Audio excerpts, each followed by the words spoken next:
இட்லி தேங்காய் சட்னி செய்கிறதுக்கு ஃபஸ்ட்டு இட்லி மாவு எப்படி செய்கிறதுன்னு பார்க்கலாம்.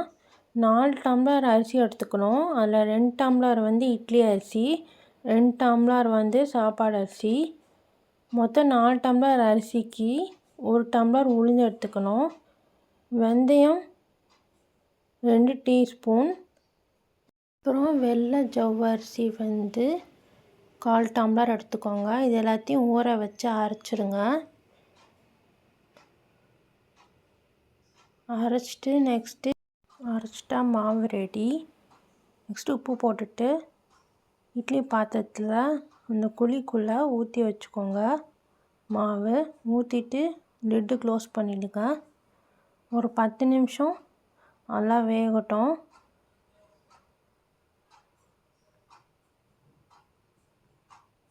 இப்படி செஞ்சிங்கன்னா இட்லி ரொம்ப சாஃப்டாக வரும். அடுத்து தேங்காய் சட்னி செய்கிறதுக்கு தேங்காய் சின்ன மூடி எடுத்துக்கோங்க. அதில் தேங்காய் திருவிக்கோங்க. திருவிட்டு 1/2 கப்பு எடுத்து வச்சுக்கோங்க. அடுத்து தேவையான பொருட்கள் உடச்சக்கல்லை 3 டீஸ்பூன். அப்புறம் காரத்துக்கு பச்சை மிளகா 5 எடுத்துருக்கோம். நீங்கள் எவ்வளோ தேவையோ அவ்வளோ எடுத்துக்கோங்க. முந்திரி பருப்பு 4, பூண்டு 3 பீஸு, இஞ்சி 2 பீஸு, அப்புறம் கொத்தமல்லி தழை கொஞ்சம். இதுதான் தேவையான பொருட்கள். நெக்ஸ்ட்டு எப்படி அரைக்கிறதுன்னு பார்க்கலாம். ஒரு மிக்ஸி ஜார் எடுத்துக்கோங்க. அதில் ஃபஸ்ட்டு உடச்சக்கல்லை போட்டுக்கோங்க. அப்புறம் பச்சை மிளகா ஆட் பண்ணிவிட்டு தேங்காவை ஆட் பண்ணிக்கோங்க. முந்திரி 4 பீஸு,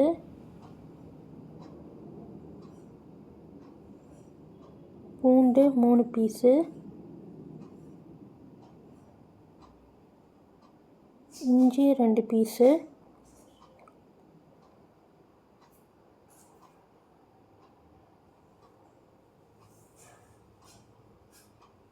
இது எல்லாத்தையும் ஆட் பண்ணிக்கோங்க. அதுக்கப்புறம் உப்பு 1/2 டீஸ்பூன், தண்ணி கொஞ்சோண்டு ஆட் பண்ணிக்கோங்க. இதெல்லாம் அரைச்சிடுங்க. கொத்தமல்லி அப்புறமா சேர்த்திக்கலாம்.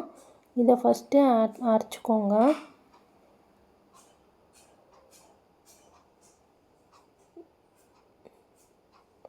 கொரன்னு அரைச்சிக்கோங்க.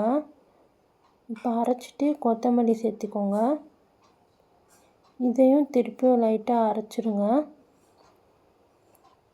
அரைச்சிட்டு காட்டுறேன். அரைச்சாச்சு.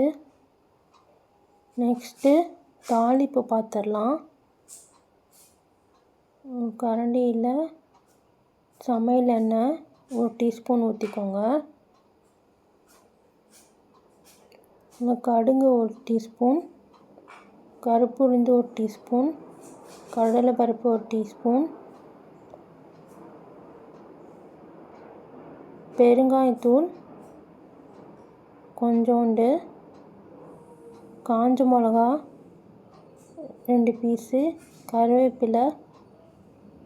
அதுக்கப்புறம் இது தாளிச்சதை இந்த சட்னியில் போட்டுருங்க. போட்டுட்டு நல்லா மிக்ஸ் கொடுத்துருங்க. கலந்து விட்டுருங்க. அவ்வளோதான், தேங்காய் சட்னி ரெடி.